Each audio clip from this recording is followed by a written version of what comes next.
Hey there everybody, my name is Nathan with Doctors of Running, and I just wanted to talk briefly about an A/B test that I did in the Mizuno Neo Vista and the Mizuno Neo Zen. I just had both of these shoes shipped to me a couple weeks ago, and the Neo Vista came out last year. The Neo Zen is just dropping right now, but both of them for me are new and have the same amount of life on them. So I was able to kind of get a feel of what's the differences between these two models, and I just wanted to talk on one thing that I think is important for people as they go in to try on running shoes, whether in a big box store, running shoe store, wherever you're trying them on for the first time, and just something to consider as you try to figure out if it's the shoe that you're actually looking for. And that has to do with the feel of the midsole, both at static standing and under load. So when I first put these shoes on, the Neo Zen has a very soft, compliant midsole that when I put my foot inside, you can feel your foot and your toes kind of sinking into this really nice, soft midsole, very cushioned. Whereas when you stepped into the Neo Vista, it was soft, yes, but it didn't have that kind of mushiness to it. And so on first take, if I were to just step in them and stand statically, I would have said that the Neo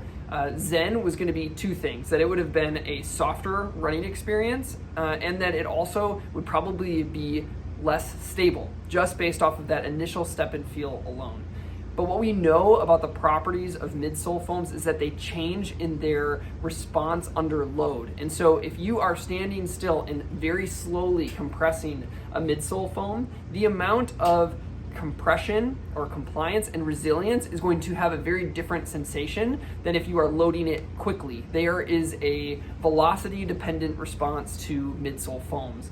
So actually, when I got on the run, what flipped was that when I got running, the Neo Vista actually felt like a softer, more compliant, slightly less stable experience. And that's because of a couple things. One, these two midsole properties are different, and so they are going to respond differently under load. But I think the other and more important factor is the geometric design. When you look at the Neo Vista, you have this large cutout in the middle. That creates two different pillars of foam, which are both going to be able to compress independently of one another. They're going to be able to splay, move to the side, and then also compress because there are less cross bridges between the foams to allow them to compress.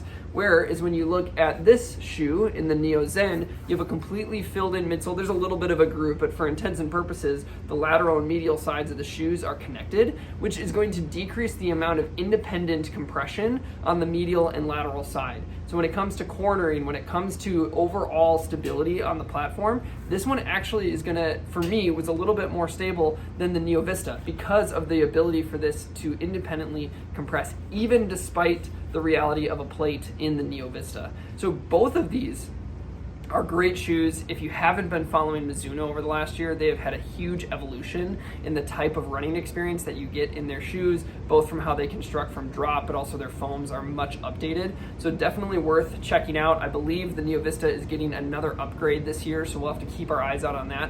But just remember that when you go into a running store, stepping in it and walking around probably isn't enough to know if it's giving you the experience you want. Because of the velocity dependent nature of midsole foams in terms of how they're going to feel for compression and compliance and softness and cushioning, you got to take them out on a run. So if you're at a running store, they're great at this. They love to let people get experiences in the shoe, but advocate for that for yourself so that you can figure out which type of experience is going to be better for you, because it's going to be that velocity dependency and then how the geometry, the stiffness, and the cutouts and everything that's going into the make of the shoe help you experience the run that you're going to go for. So just check that out when you are going to try shoes on. Make sure you're getting a run in on the shoes, that you know if it's the cushioning that you really want.